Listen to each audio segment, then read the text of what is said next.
The best layout for close-range combat. تخبط The best for peeking.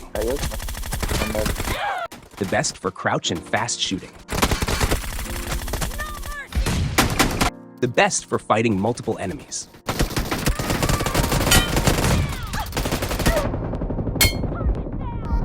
Hello and welcome. In this video, I've brought you the best 4-finger layout that will help you become a pro quickly. With this setup, you'll be called a pro player just like the others. Let's start building it. First, go to your settings and use the right side layout. I strongly recommend never using the left side layout. Now click on the large icon option from here. Then, click on the featured option. From here, you can choose between iPad or mobile. Since I have a mobile, I'll select mobile. Now click on 4-finger from here. The most important thing you need to do now is leave these 2 key areas empty. One for the fire button and the other for the zoom button. You can place the names button here with a smaller size and temporarily move the peek buttons down.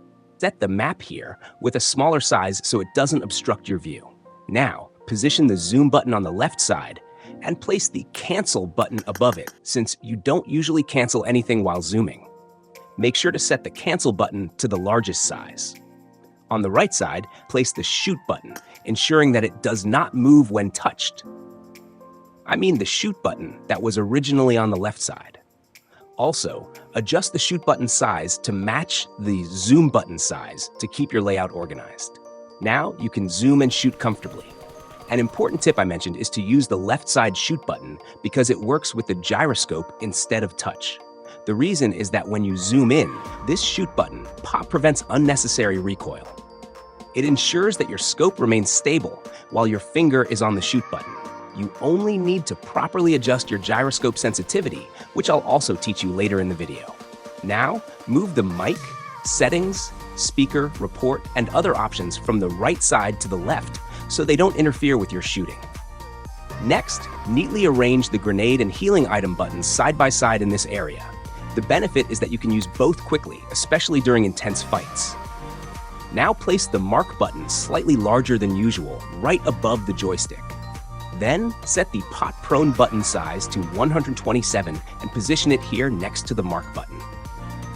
Now, it's time for the cancel skill button.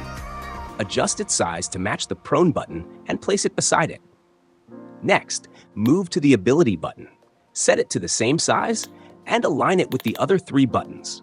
Make sure to arrange them in a circular pattern around the layout button, as this creates a structured layout and helps you play like a pro. Now, place the bag button next to the joystick so you can easily open and close your inventory with your left hand. Then, arrange the door opening, getting in a vehicle, revive, jumping out of a vehicle, and other interaction buttons in the middle of the screen, exactly as I have set them. Next, place small and less used buttons wherever you prefer, making sure they don't interfere with your gameplay. Carefully adjust the peek buttons, setting both to size 181, and position them so they align perfectly with the upper shoot button for a balanced layout. Now, fine-tune the shoot button, but remember that this shoot button moves with touch, unlike the upper shoot button, which remains fixed. I'll explain later when to use it, but for now, set it here to match the peek button's position precisely. Finally, place the reload button next to the weapons, slightly increasing its size so you can use it more comfortably and efficiently. And finally, the last important buttons that remain are the jump and crouch buttons. Set their size to 124 and place them neatly on the right side so you can easily use them with your right thumb. Next, the 2 other essential buttons, FPP switch and the I button, should be positioned here for quick and easy access. Once everything is set, you can save your layout from this menu to ensure it remains permanently saved to your account.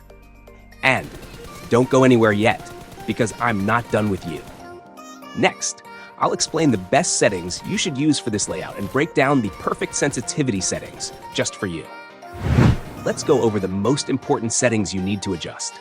First, make sure the display left side button is set to always on.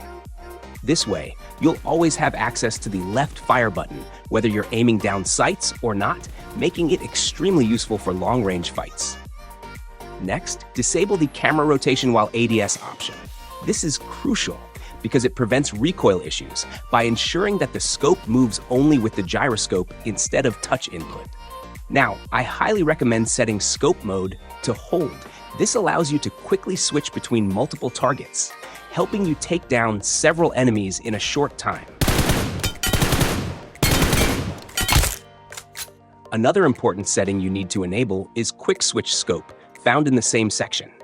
When activated, you can change scopes directly from your screen without needing to open your bag, making you much more efficient in combat. Next, set Peek Mode to hold.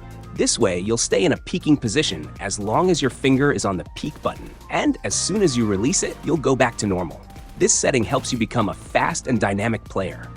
Now go back to the peek settings and ensure that Peek and Open Scope is disabled. If this option is on, your scope will automatically activate when you peek, which can make fights more difficult and slow you down. Finally, in the same section, make sure Camera Rotation while leaning is disabled. This ensures that your peek movement won't be affected by touch input, allowing you to control it exclusively with the gyroscope, which greatly improves accuracy. However, if you don't use a gyroscope, you should keep this option enabled so that you can control your peeking movement manually with touch. Another important setting you must adjust is Jump Climb, which should be set to Separate.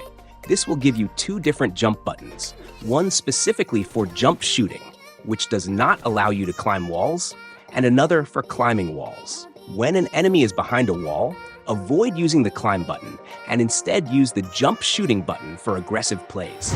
Remember, in close-range fights, using this shooting option allows you to land headshots more easily and improves your aiming precision. Meanwhile, the fire button should be used for long-range battles because it helps reduce recoil, making distant shots more accurate. If you want to confuse your enemy, try combining crouch with this fire button for unpredictable movements.